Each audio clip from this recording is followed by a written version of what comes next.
Hi. It's been another week.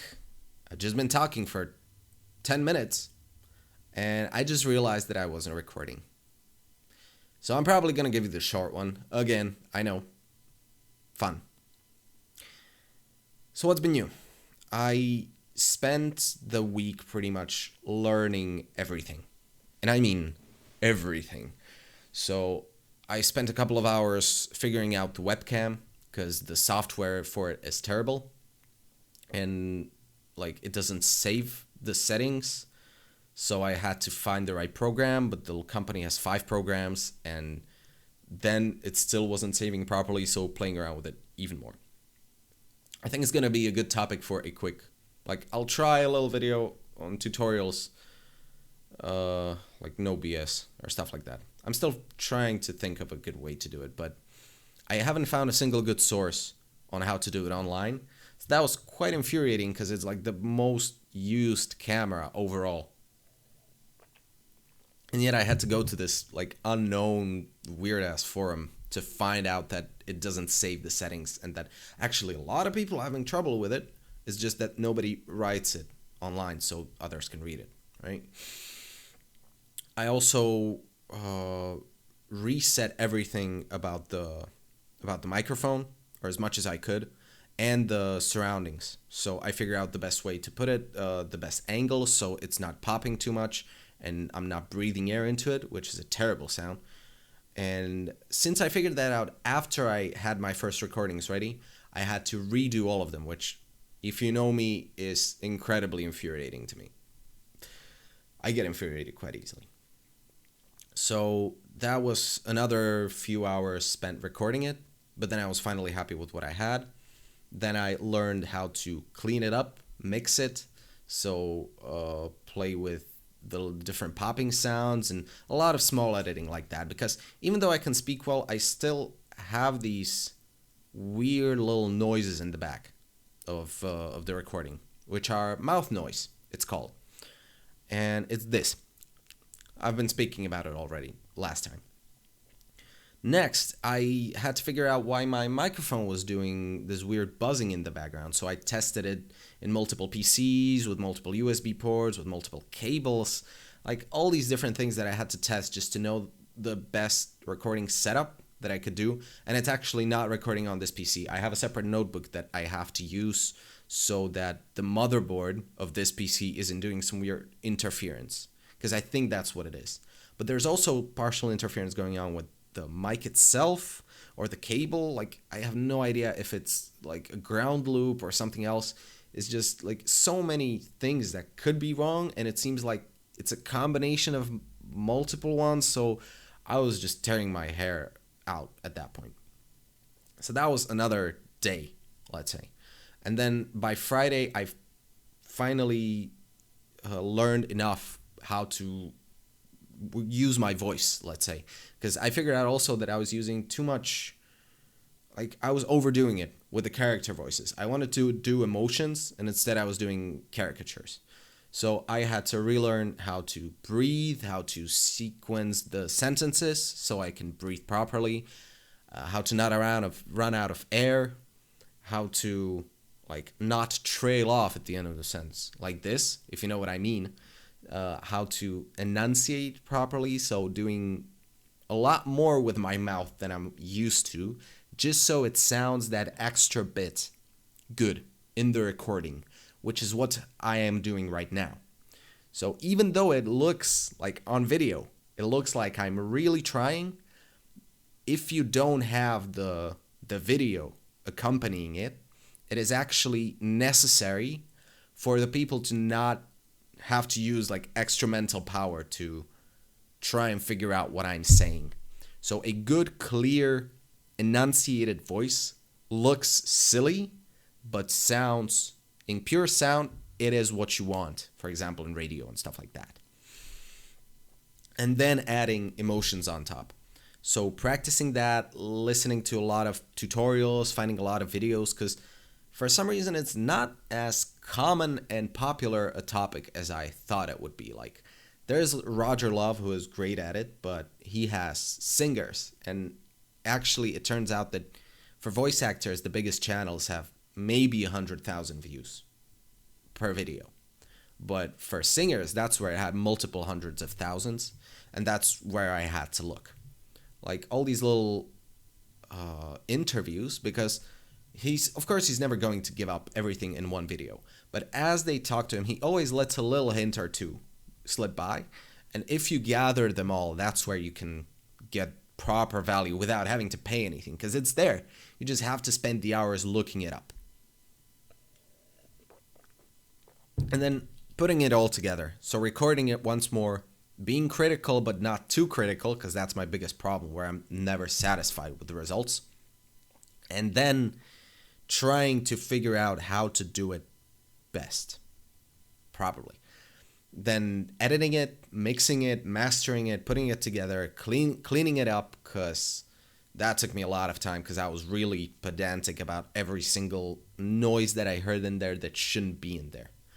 And then publishing it, which it turns out took me a couple of hours, because Shotcut, a free program that I use to cut the videos, turns out to be quite bad, and it started crashing more and more over the past couple of weeks, I think. And I was really unhappy with what it was doing performance-wise, and it didn't have a lot of tools. So for starters, good. For like the amount of editing that I want to do, it was really lagging, and as soon as you dropped 3 different layers, it started doing weird shit. So I downloaded Adobe Premiere Pro, I think something like that. And like, it's worth it.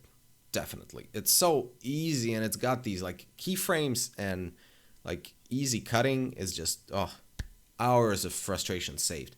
So I'm doing it on that, and that's great, because actually it's good for editing audio as well. I can recommend that, because it has this normalize peak to a certain volume. So I had a few different clips, and each one of them sounded different, because one of them was more action focused, the other one was calmer. So I talked a little louder in the first one and a little softer in the second, and it turns out that makes quite a difference, especially when you play with the gain. So that Adobe thing, I just input that I want all the peaks in the main peak in the video to go to 6, and the second one also, and stuff like that, and it just normalized all the audio so it sounded on a very similar, if not identical, volume level. And that was, I thought I would be doing that for 2 hours, and it took me 5 minutes with the program. So just that, worth it. And yeah, in the end, it was not too productive of a week. I made 2 videos total, and I want to make like 6 to 8 more, probably, because I have the Slovak narration and Slovak commercial. I'm probably not going to do Slovak character voices, because nobody's going to use that. But then it's American English commercials, American English narration, American English characters, British English commercials, British English narration, British English characters, and then accented English commercials, narration, and characters, and maybe even Czech something, who knows. So like 9 videos perhaps, and I want to focus on that for the next couple of days. So hopefully that will work. After that, I want to send the clips. I'm probably going to be sending them today. I want to send them to a couple of places, finally, right? At least I have the Slovak one. So if I am too lazy or not feeling it for recording, first I need to get the text for the next demos. Then I need to record them. And if I'm not feeling that, I can still just use the demo I have and send it off to multiple people. So that's also nice. And then I want to do a podcast, because I've listened to a lot of what it should be about, and I tried so hard to like make all these things about something, right? About, audio software, about voice acting, about like philosophy, gaming, but it turns out that it doesn't matter, because that's also something I've been thinking about for the past few days, and I have to say that I agree with this statement the most. There's going to be too many people in anything. So, whatever you pick, it's already oversaturated, so to speak. There's already too many people trying it. So, if you're going to do something, why not do something you naturally love and let the passion distinguish you? And it can be as specific as needed. So for me, it's going to be philosophy combined with gaming, combined with strategy, combined with, video games and voice acting, probably. So like a melding of all those together, and talking about, how I've been, what I've thought about stuff, and what I figured out through games, like what I love about them, and just speaking freely, speaking what's on my mind. Because structured things are good. Structuring things is good. But structuring them about just one part doesn't make sense. Because there's probably someone that's already doing it and they've established themselves more. And the best place to start in such a wide thing as voice acting would be maybe TikTok, because it's still starting up. So before the established people get on the new platform, which I think is TikTok and LinkedIn, I could get there and try to be the main person to go to in that section before they come in. And then I could join them like as an established person. But there's always that chance of just talking straight up exactly what I think about and how I think about it. And that's what I actually want to try out. Because there's probably going to be very few people whose interests include all of those that mine do and all of the different expertise. So it's not about having a single thing to focus on, but a combination of things and the connections that are obvious to you between those things that are maybe not so obvious to other people. So like philosophy and gaming, there are probably a few people that talk about it. It's just not going to be nearly as enough as psychology as a thing or gaming as a thing. So overlaying those two could be, or philosophy and gaming. So overlaying those two could be like the jackpot. And if not, maybe including voice acting and a combination of those three. That's what, that's becoming like really long tail and specific. So I'm thinking about that a lot and just doing something long form, because as I'm doing right now, I really love to rant about these potential hypothetical theoretical arguments and philosophies and observations and stuff like that. So I think that's something that is worth creating. If I want to create something, that it might as well be this. Yeah, final thing. We decided to get a dog. So I'm probably gonna play you a clip right now. And I mean, she's so cute, her mom is a Cocker Spaniel combined with a Golden Retriever, I think. And I don't even know what breed her dad is, but that doesn't matter. She's about 2.5 months old. She's living with my mom right now, and we're gonna get her in a few days. And my girlfriend has been ecstatic about her. Like, I haven't seen her this emotional in a very long time. So she's really looking forward to it now. And I am as well. It's just that I'm really looking forward to it because I feel like we're going to have everything set up. So I find myself in a position in life where I've been lucky enough to be able to do what I really want to do, at least what I feel like now I want to do, for the next 2 or 3 months at least. Be able to have a great girlfriend who I can guarantee the opportunity to try doing what she loves doing as well for the next 2 or 3 months. So get it up and running at least. And hopefully by that point it earns at least a bit of money so she doesn't have to completely abandon it. living in a great flat, which right now suits all my needs and like three times as many more, and having a dog. So, that stable commitment, sort of, you can call it family, I guess, but that stability. Because I also feel really great about having a close group of friends that we got together with again. I can invite them here. We can play games. We started like doing these group meetings. That sounds terrible. We started meeting up and playing games. That's it. And a bit of drinking. But yes, it's just most of the things are working out right now. And I realized that I wasn't grateful enough for that at all. Like, I was still focusing on the few things that weren't working out. And that's where I figured out very, like, understood deeply enough what people mean that happiness is a state of mind. Because I was progressively working for the past 2 years, I would say, to make my life better, to stand up on my own, to be able to, I don't know, just feel good about my decisions and what I'm doing and what I've, like, the connections I've made and the relationships that I have and the commitments I've given and where my life is headed. And it's really, like, looking back at it objectively, I've accomplished 90 to 95% of what I wanted. And I'm still focusing on that remaining 5 to 10%. So it's never going away.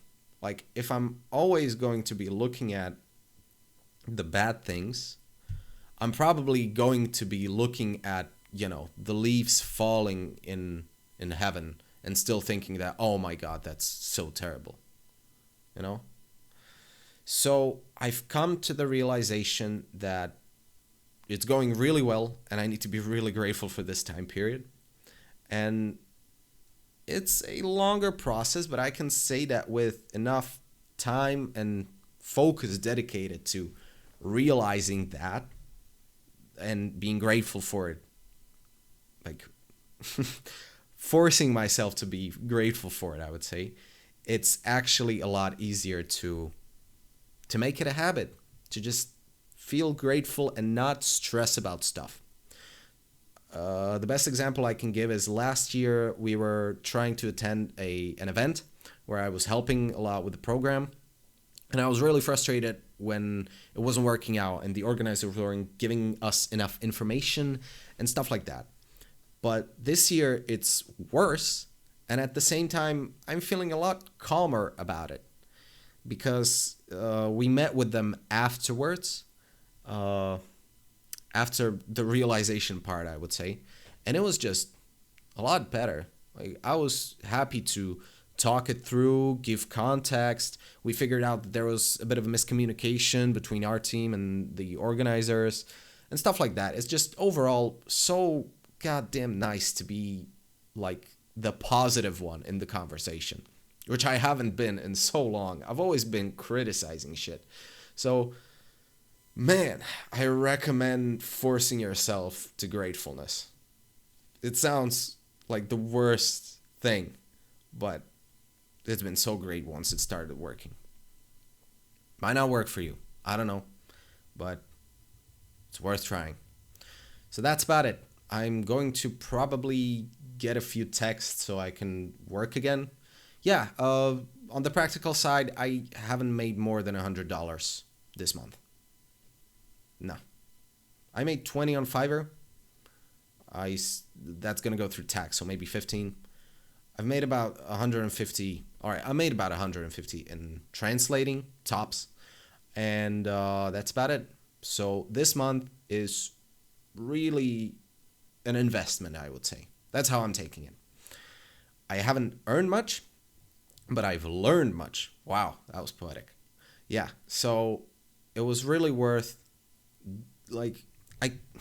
one thing that I realized is forcing myself into working and understanding stuff and learning new shit is infinitely less effective. If I were doing this in a job, in a position, I would do it in 8 hours, the things I now do in 2. So on one hand, I always look back at the day and say I've spent so much time just watching videos, playing with the dog because we're guarding my sister's dog for a few days, and enjoying the evening with my girlfriend, making food and stuff like that, and I still feel like the few hours I've put in were as effective, if not more, in moving myself forward. So it really comes down to like when I'm now doing what I want to do and able to focus on it fully and have the motivation because I want to do it, it moves along so fast. Like so fast. I don't think I would be able to learn this much in a month that I've learned in the past week if I were just forced and paid to do it. So yeah, I spend money, but I've learned a lot through it. Hopefully, now and for the next month in March, it will be the time where I reap the rewards. Because if not, it should be April. And if not, it's going to be the evenings afterward because I'm going to have to start looking for a job. But that's still 2 months away. So right now, I don't really see a point in thinking about it a lot. We've had a tough conversation with my girlfriend about it. And we spent a couple of hours actually discussing that and really deep and abstract things like, is it worth it? And how are we going to resort this? Is this viable for the long term? And in the end, I figure out I want to do it right now. I have the motivation to do it right now. I'm going to get the most out of it that I can, and I can still do it for 2 more months. And then is the time to figure out if I want to do something else or not. Because the experience that I gather now is really valuable because I'm getting it at a really fast pace. And maybe I'll use it again 10 years later, but the fact that I can focus on it now and I want to focus on it now is a lot better than forcing myself into something else. Because me personally, I'm never going to be a one-dimensional person. I'm never going to be just gaming or just voice acting. I have to jump around in between multiple projects. So learning as much as I can, which is what I'm good at, is probably the best thing I can do. And if that means right now just learning this voice acting and not earning too much with it, then that's fine. I'll go into work for a couple of months after that and jump back in. And using the experience from this year, that's when it'll get started. Who knows? Yeah, it's took me a long time to get to think the things that I'm saying, like to actually have them as my opinions. I wasn't sure. For the longest time, I wasn't sure. But now I actually have these things as a mindset. And it's great. But go back 3 months and watch the past 3 months and you'll see that I was really indecisive. I was always I'm not sure. Maybe you don't see it. I can see it in the videos. But right now I'm fairly set for the next 2 months. And man, am I looking forward to working on full capacity on the things that I want to work on. Yeah, I think that's a good point to end the video. It's been too long anyway. So thanks for listening if you've gone this far, and I'll talk to you next time again. So, bye.